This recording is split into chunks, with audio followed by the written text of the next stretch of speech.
हम लोगों ने लास्ट क्लास में देखा था कि 1857 की क्रांति का कारण क्या है। हमने देखा सामाजिक कारण, हमने देखा राजनीतिक कारण, हमने देखा धार्मिक कारण, हमने देखा भाई कई और मामले, जिसमें सबसे बड़ा कारण जो बना वो सैनिक थे। हम ये देख पाए थे किस प्रकार से मंगल पांडे को फांसी देने के बाद जब ये खबर मेरठ तक पहुंची तो मेरठ से विद्रोह शुरू हुआ और मेरठ के लोगों ने 10 मई 1857 को वहां के सिपाहियों ने अपने ही अधिकारियों की हत्या करके सीधे पहुंचे दिल्ली। क्योंकि भले कुछ भी रहा हो, लेकिन कहा जाता है भारत के अंतिम शासक के तौर पर जो व्यक्ति थे उनका नाम था बहादुर शाह जफर। सेना दिल्ली पहुंची और दिल्ली को पहला केंद्र बनाने की बात की गई। मतलब विद्रोह का आरंभ भले मेरठ से हुआ हो, लेकिन विद्रोह लड़ना शुरू कहाँ से किया गया? दिल्ली से। भारत में उस समय मुगल शासक के तौर पर एक व्यक्ति थे जिनका नाम था बहादुर शाह दुर्गिए या बहादुर शाह जफर। सेना इनके पास पहुंचा लाल किला। सेना ने इन्हें समझाया, इन्होंने कहा कि मैं कैसे लड़ सकता हूँ, मैं तो खुद पेंशन पर जी रहा हूँ, तो भाई हम कहाँ से लड़ें? लेकिन इन्होंने कहा कि आपको कुछ नहीं करना है, आप केवल हमारा नेतृत्व को करो। हालांकि ये आरंभ में मना किए, लेकिन बाद में एक व्यक्ति इनके साथ थे जिनका नाम था बख्त खां। क्या नाम था? बख्त खां।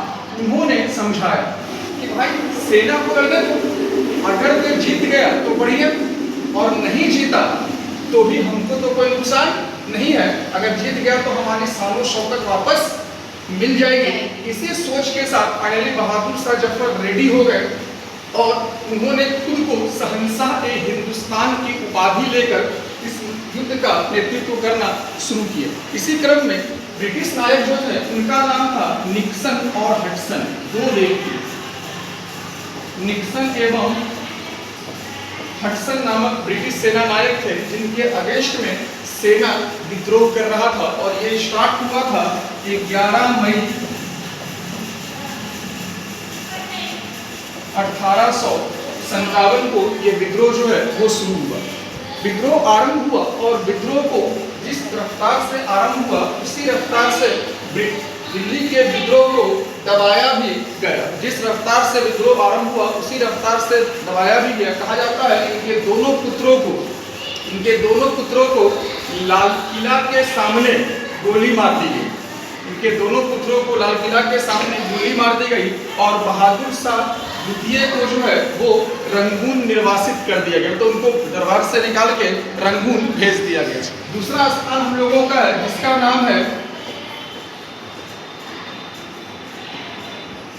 लखनऊ। लखनऊ के जो शासक थे, वहां नेतृत्व जो कर रहे थे, उनका नाम था बेगम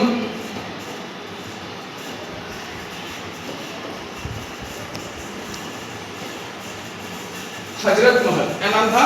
बेगम हजरत महल, जो अवध के थे और ब्रिटिश हुकूमत के तौर पर कैंपबेल, ब्रिटिश हुकूमत के तौर पर जो थे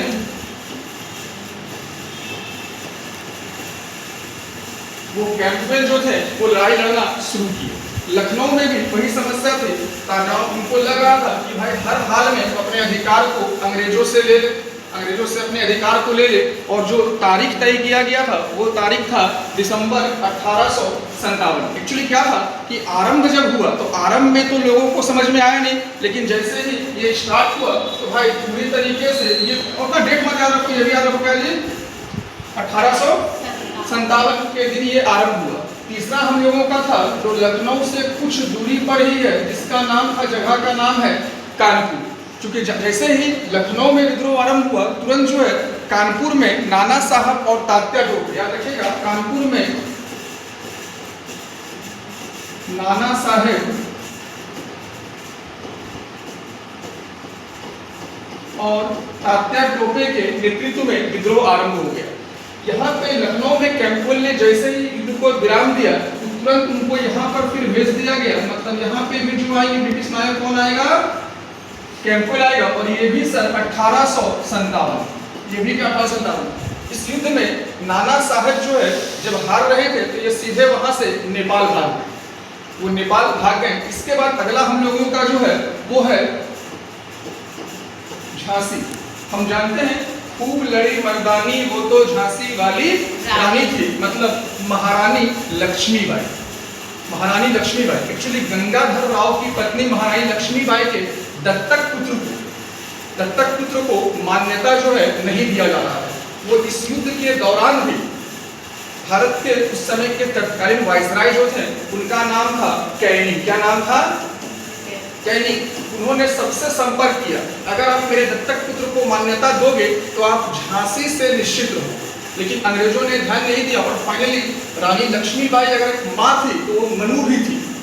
उनकी बचपन जो हथियारों से खेलना उन्होंने सीखा था, तो भाई मनु और माँ रानी लक्ष्मीबाई माँ बनी तो भाई माँ के दायित्व में कहीं ना कहीं क्या होती है, पहले कह सकते हैं हम लोग हैं कि शक्तियों को लेकर चीजें बदलती है। लेकिन यहाँ पर जब वो माँ बनी तो माँ के बाद जो है अब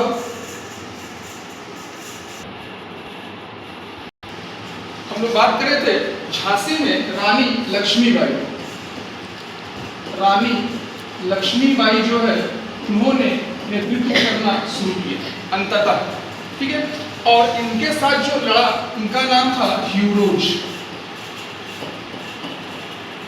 ह्यूरोज के द्वारा यहाँ पर विद्रोह जो है आरंभ हुआ। कहा जाता है जब युद्ध के मैदान पर रानी लक्ष्मीबाई और ह्यूरोज आमने सामने हुए तो रानी लक्ष्मीबाई का एक कमिटमेंट था कि कुछ भी हो जाए ब्रिटिश सिपाही या ब्रिटिश सेना नायक हमें युद्ध में हरा नहीं सकता। और उन्होंने बहुत ही बहादुरी के साथ युद्ध को लड़ा, इस बहादुरी के साथ कि भाई जब इनका ये जब थक गई और इनकी कह सकते हैं हम लोग मृत्यु हुई तो वो जब लेटी हुई थी, जब शहीद हुई तो लेटी हुई थी, तो ह्यूरोज दुश्मन होके भी इन्होंने रानी लक्ष्मीबाई का तारीफ किया कि भाई एकमात्र मर्द, याद रखिएगा विद्रोहियों में एकमात्र मर्द है, विद्रोहियों में एकमात्र मर्द है जो यहाँ पे लेटा हुआ है, विद्रोहियों में एकमात्र मर्द है जो यहाँ पर लेटा हुआ है। ये भी 1858। अब हम बात करेंगे अगला बिहार। याद रखिएगा अगला हम लोगों का जो आएगा वो बिहार। बिहार के आरा में जगदीशपुर। कहाँ पे? बिहार का आरा में जगदीशपुर में एक व्यक्ति थे जिनका नाम था कुंवर सिंह। कल ही कुंवर सिंह की जयंती मनाई गई। याद रखिए कल ही कुंवर सिंह की जयंती मनाई गई। और कुंवर सिंह बिहार में अंग्रेजों के दांत खट्टा करने वाले व्यक्ति के तौर पर थे। 63 साल की उम्र में, याद रखिएगा 63 साल की उम्र में बिहार के कुंवर सिंह ने अंग्रेजों के अगेंस्ट जो है वो लड़ाई आरंभ किया। और इनके साथ जो इनके अगेंस्ट थे उनका नाम था विलियम टेलर। याद रखिएगा इनके साथ में कौन था अंग्रेज?